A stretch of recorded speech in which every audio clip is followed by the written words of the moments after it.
On the afternoon of August 12, 2025, tragedy struck on the Florida Turnpike in St. Lucie County near Fort Pierce. It was just before 3 p.m. when traffic in the northbound lane suddenly came to a deadly halt. Harjinder Singh, a 28-year-old truck driver originally from India, was operating a massive semi-truck when he attempted a reckless and illegal maneuver. Instead of continuing on his route, Singh steered into a restricted turnaround zone, an area marked clearly with signs reading, "Official use only." Such areas are designed for law enforcement or emergency personnel, not for commercial trucks. But Singh attempted a U-turn, swinging his trailer across the highway until it blocked all of the northbound lanes. At that moment, a Chrysler Town and Country minivan was speeding down the turnpike with no way to stop in time. The vehicle plowed straight into the side of the trailer, wedging itself underneath with devastating force. In just seconds, 3 lives were lost, leaving twisted wreckage on the highway and an entire community in shock. The victims of this crash were later identified as 3 residents of South Florida. A 30-year-old man from Florida City, who was driving the minivan, was rushed to HCA Florida Lawnwood Hospital, but tragically died from his injuries. The other 2 passengers, a 37-year-old woman from Pompano Beach and a 54-year-old man from Miami, were pronounced dead at the scene. For their families, the news was unbearable. What should have been an ordinary day on the road turned into their worst nightmare. Mothers, fathers, siblings, and children were left grieving with no warning, their lives permanently changed in a single violent moment. At the center of the storm was Harjinder Singh. Immediately after the crash, Singh appeared disturbingly calm.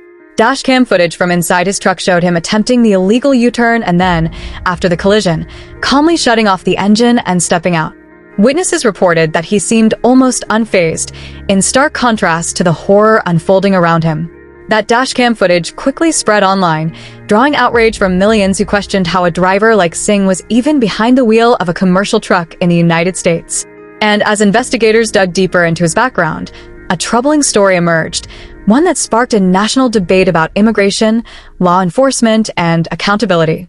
Singh's journey to the U.S. began in 2018 when he crossed illegally through the southern border from Mexico into California. Just 2 days after his entry, he was apprehended by U.S. Border Patrol. At the time, the Trump administration was enforcing expedited deportation policies for illegal border crossers. Singh was slated to be deported almost immediately, but he filed a claim stating that he feared for his safety if forced to return to India. That claim allowed him to remain in the United States temporarily while his case was reviewed. He posted a $5,000 immigration bond and was released. Instead of leaving, Singh stayed, and over the years, he began to navigate the system in ways that critics say exposed major flaws in immigration enforcement. Initially, under the Trump administration, Singh's application for work authorization was denied. But in June 2021, during President Biden's term, his work permit was approved. That one approval became the turning point that changed everything.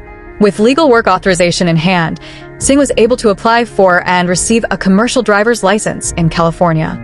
This was made possible under Assembly Bill 60, a law that allowed undocumented immigrants to obtain standard driving licenses, and through certain loopholes, Singh secured a CDL, granting him the right to operate massive trucks across the country. To critics, this was not just a bureaucratic oversight but a dangerous failure of the system.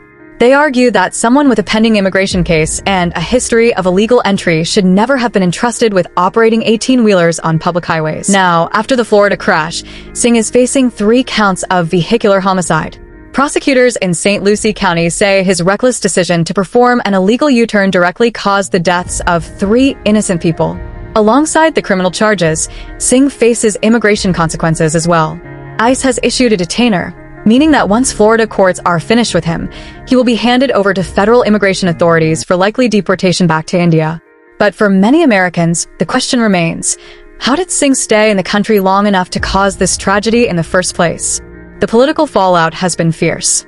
Former President Donald Trump, who is running again on a strong anti-immigration platform, wasted no time blaming California's sanctuary policies and the Biden administration's work permit decision for the crash. Trump allies argue that Singh's presence in the U.S. is the direct result of lenient immigration enforcement and reckless state-level laws. They insist that if Singh had been deported back in 2018, as initially ordered, 3 lives would have been saved. California Governor Gavin Newsom, however, pushed back, defending the state's licensing laws.